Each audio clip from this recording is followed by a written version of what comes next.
Oh, good afternoon, everybody, and welcome to this benefits of HEPA filters for local exhaust systems and air cleaners for the healthcare industry. My name is Paul Flanagan. I'm the Managing Director of Camfil Ireland, and I have over 26 years experience in the cleaner industry, working with key healthcare clients across Ireland, Europe, and across the globe. Before I begin, I would like to just run through some questions that were very commonly asked at this moment in time. Since the pandemic hit, these are the typical questions we come across on a daily basis. So the first one really is, can respiratory virus COVID-19 spread by airborne transmission? And I think we all know the answer to that by now, but the answer is yes. Studies have shown that a person infected by respiratory viral infections such as influenza or COVID can create droplets containing the virus by sneezing and coughing. And these droplets can be both visible and invisible to the human eye. The droplets that are invisible can range from 0.5 to 15 micrometers. And studies on other common viruses suggest that a droplet of 1 micrometer can carry enough virus to cause an infection. Second most common question we're asked at this time is, are filters or air filters effective in capturing the airborne virus? And again, the answer is yes. The effectiveness depends on the efficiency of the filter, but as infectious droplets generally are larger than 1 micron, the reduction of virus is significantly greater than the efficiency stated on an EPM1 or HEPA filter. The stated air filter efficiency on these filters is the minimum virus protection reduction that you'll get. So in other words, if a virus attaches itself to a larger particle, which they typically do, as in droplet and aerosol form, the capture rate will be even higher. Question 3, can viruses captured in the air filter be released back into the airstream? The answer to that one is no. Virus captured in the air filter are strongly bound to the fibers on the filter media, and once the virus is captured, it will stay in the air filter and eventually dry out and die. Studies on COVID-19 virus indicates that the virus does not survive longer than 3 days on open surfaces. And finally, question 4, is there something else I can do to further improve the air quality? And the answer is yes, the use of air cleaners. So if you've already turned off the recirculation in your HVAC system and increased the airflow and upgraded the filters to the maximum allowable filtration efficiency, then there is a possibility to use high quality recirculation air cleaners. They're very effective in improving overall air quality. And the advantage of air cleaners and air purifiers is that a significantly higher filtration efficiency can be applied to rooms where it would otherwise be impossible. Through high air turnovers and high air filtration efficiency, it is possible to reduce the contamination in a room by 90% or more. And it is a good idea to use room air cleaners in high-risk areas and places where many people need to stay close together, such as waiting rooms, etc. I'd like to first talk about local exhaust systems, as there is new evidence out to prove or to demonstrate that surgeons and people in operating room spaces are at risk to patients that are undergoing operations that may have a virus such as COVID-19. There's lots of other areas of use for these local extract systems, and they're very, very effective in capturing airborne particles when close contact is required in the healthcare industry. And there's many specifications on the units in terms of noise level and airflow and filtration efficiency. All those things are available, and it's really important to ensure that you capture all the necessary features of one of these units if you're going to use one in any area of a healthcare setting. So moving on to the part I mentioned about operating room staff and surgeons being protected by these units. I'm going to run a short video here for everybody to see some visual effect of how these units work. But just to explain before I begin is that when surgeons carry out laparoscopic or keyhole surgery, they operate through a small hole in the body, most often found in the stomach wall. And when surgical instruments and cameras are operated through the tube, which is called the trocar, that holds the incision open, the patient's body is inflated with carbon dioxide gas to give the surgeon room to see and operate. But small amounts of this gas can escape around the edges of the trocar and be released into the air of the operating room. So at the time of COVID, such aerosols can contain viral particles, which would endanger surgeons and also deposit the virus on operating room surfaces. These viral aerosols have a huge impact on the availability of surgery and the protocols that need to be followed, and also the time taken to clean the operating room between procedures. So if you just take a look at this image on screen right now, you'll see some smoke particles visible above where the extraction arm of the air cleaner is. So this here is the extraction arm. It's going to try and take away this these smoke particles, which are made visible by the laser images used. In this case, studies carried out by the UCD School of Mechanical and Materials Engineering and Fluid Dynamics in conjunction with the Mater Public Hospital. So I'm going to press play on this video now, and I'd like everyone just to look above this perspex screen in front of the extraction arm and keep an eye out on the left hand side of the screen for when the unit is actually switched on. So the video begins with the unit not running. We then put up a message to show that it is running, which gives you an idea of how effective it can be, and then we actually turn it off again. So off we go and just press play on the video.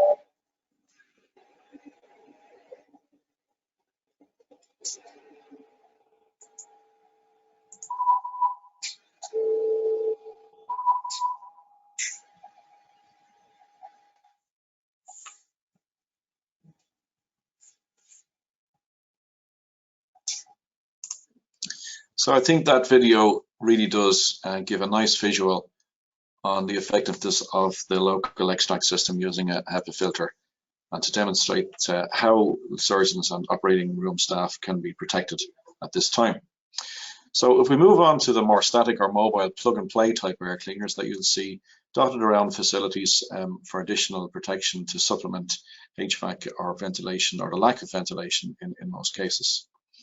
I'm going to play another short video here just to give people an idea of how these air cleaners work. And air cleaners and air purifiers have been around for a long time, and quite a lot of this material that I'm showing is put together before COVID, but still the principle is the same. So this short video again just gives us a rough idea of how these products work in a healthcare setting.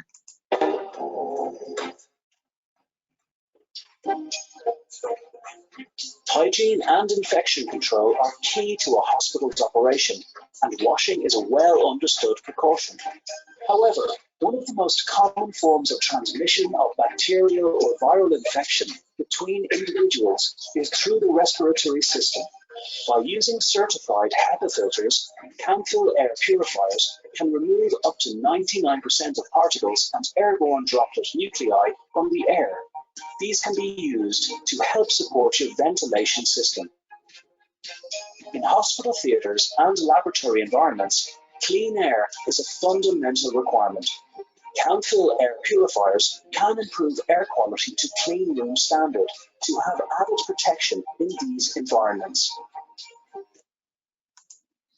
Okay, so watching these nice videos, of course, is one thing, but let's see some real life proof. And in this particular slide, we'll see that I've got an air cleaner positioned in a 4 or 6 bed ward in a hospital. On the right hand side, you'll see a particle counter. Now, these two pieces of equipment are strategically placed at least 4 meters apart to give everybody an understanding that you don't have to be right on top of this air cleaner for it to pull in the air or certainly measure the clean air coming from it. This particular test was done a few years back. So again, it's not during COVID times. This is not new science or technology. This equipment has been out for quite a long period of time. This particular slide that I'm going to show next indicates the results that we got from the test we see in the photograph. So on the left hand side, we'll see these are the particle counts that we measured with the unit not switched on. And we see then a fine particle range between 0.3 and 0.5 micron is hovering up around 600 or 6 million particles per meter cubed. So we want to see what it's like when we have the unit switched on. So if you just look to the right hand side, we can see very clearly that this particular unit was switched on at 14:59, which was a few minutes after the last reading without the unit switched on. And we then see how quickly it has an effect on the indoor air quality in relation to those particle sizes. The arrows here pointing, showing the massive reduction from 3.5 million down to 1 million in this case. Very same here on the fine particles in a range of 0.5 and 1 micron, which is very much in the region of where we want to reduce particles, because that's the most common particle size in any airstream. We'll see here also a very significant drop off in the same time frame during the same measurement capture. And as I said, if you look at the top of the page here, this report was actually done in 2014. So this is not new science or new test studies carried out to prove a point about COVID. A lot of people are skeptical about some of the information coming out these days. That this was work done prior to a aspergillus prevention program in a major hospital in Dublin. Specific air cleaners can be used to mitigate the risk of airborne viruses in waiting rooms in particular. This is an area we identify as a major risk. And here's some further information available that we, have a unit running versus the room measurements before the unit was running, and we can see that colony forming units reduce very significantly when the unit is running. So if we can achieve, 3 or 4 air changes per hour in a small space, we can really reduce the airborne aerosols quite effectively. There are further tests done on these standalone static plug-and-play air cleaners, and on the 20th of April we had further studies done by UCD School of Mechanical and Materials Engineering in conjunction with Mater Public Hospital, which was witnessed by the HSE and ourselves here at Camfil. And I'm just going to run some shorter videos, just to give you an idea of the type of work that was done on that day, and then we'll share some of the results with you. So there was quite a significant amount of work done that particular day to demonstrate some visual capture rates of smoke particles injected into the environment, which are in the same size range as COVID droplets, in around from 0.15 right up to 2 micron. So basically, one of the tests we did that day was on a small room. This one in particular was 4 by 2.5 by 2.26 meters. Similar to the size of some side rooms or private rooms found in hospitals today. And this was a special request really from the HSE to understand the behavior of particles and droplets within that type of space, so that we can understand how risks can be dealt with in relation to that type of environment. So the air cleaner was positioned and the measurements were taken using the same type of process we showed in the earlier videos. And these are the results that we found. So the black dotted curves you see on the x-axis here indicate the scattering for a series of tests where the air purifier was switched off. In comparison, the blue curve is when the system is switched on. So you can see that the air cleaner system significantly improves the situation. So untreated, the aerosol slowly dissipates over a period of 500 to 800 seconds. And when the unit is switched on, we see that there's rapid reduction in the aerosol observed, resulting in the space being effectively cleaned in less than 150 seconds. So the key point is that the unit achieves aerosol removal in an unventilated space 4 times quicker than without. And a lot of these side rooms and private rooms, especially a lot of the older hospitals, are non-ventilated spaces where they can't always have open windows for one reason or another. One thing also to mention about the tests that we carried out during this time, we also used an air image sensor.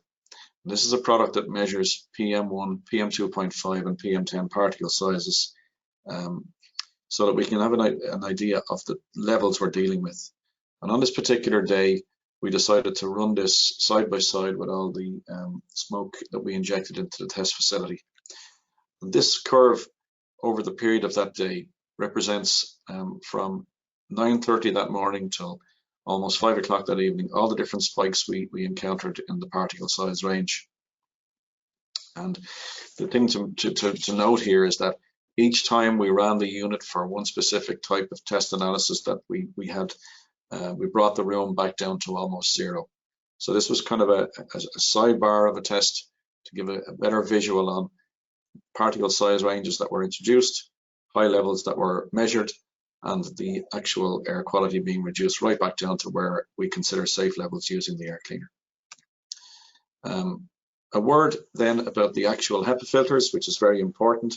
HEPA filter is a name that's used quite commonly now, even in retail spaces where you'll see vacuum cleaners and all types of other domestic equipment. HEPA filters are a very specific type of filter and need to be certified against a standard to prove that they are actually HEPA filters. The reason for this is that they're used in critical environments, and a lot of industries have used them over the years for specific reasons, not the types you find in vacuum cleaners, etc. So there's a wide range of market segments using these products for very specific reasons, and they need to be of the highest quality.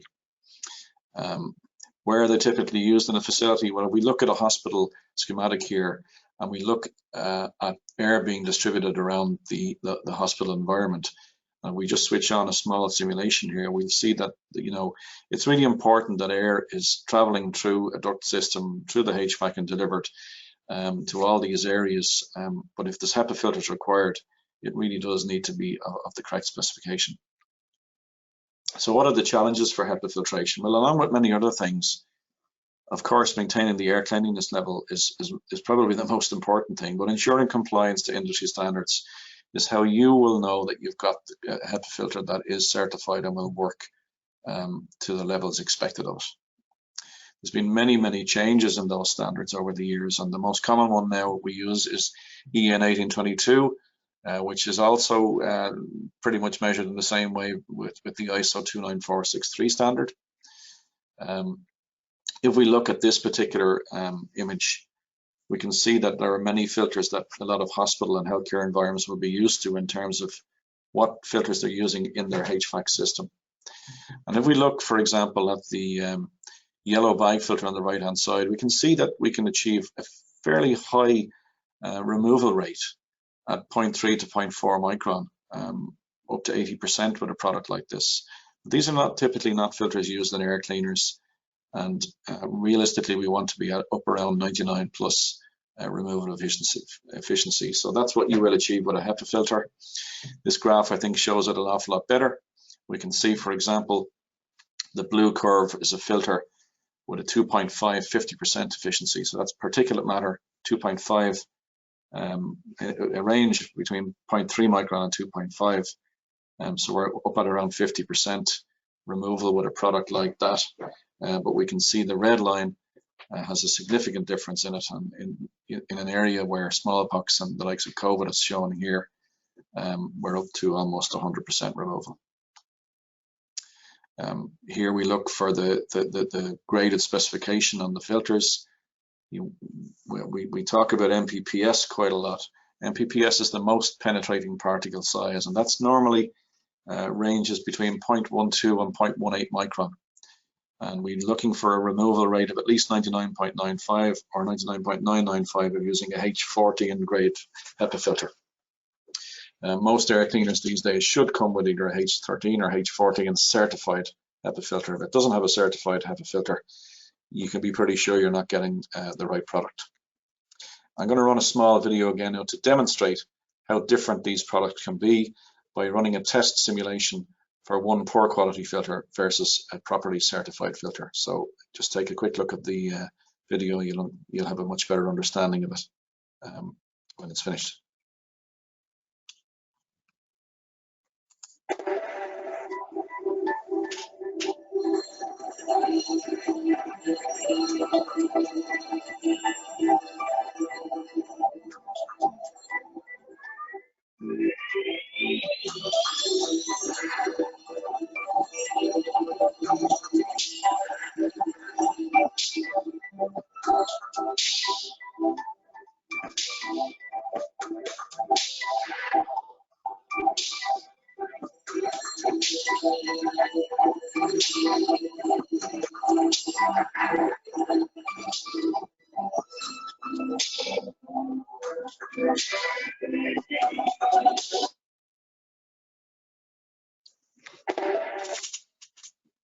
Okay, so I think it's really clear for everyone to see that that test protocol is quite strict, and it's really gives you a stunning visual on how poor some filter media quality can be, and that you know, there are a lot of filters out there that, you know, will not be certified and won't give you the protection that you should have.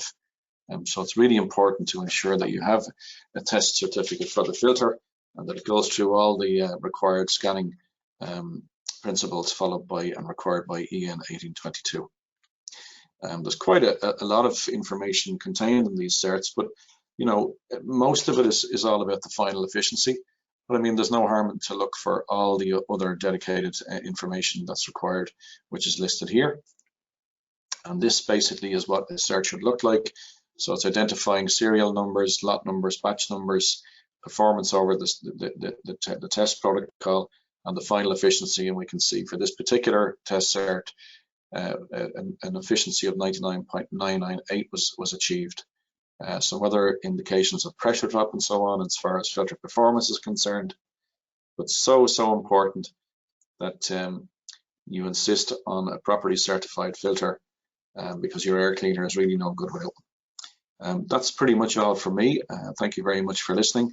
If you have any questions or any remarks or comments, I'd be more than happy to take a direct call or email from anybody. Thank you very much. Bye-bye.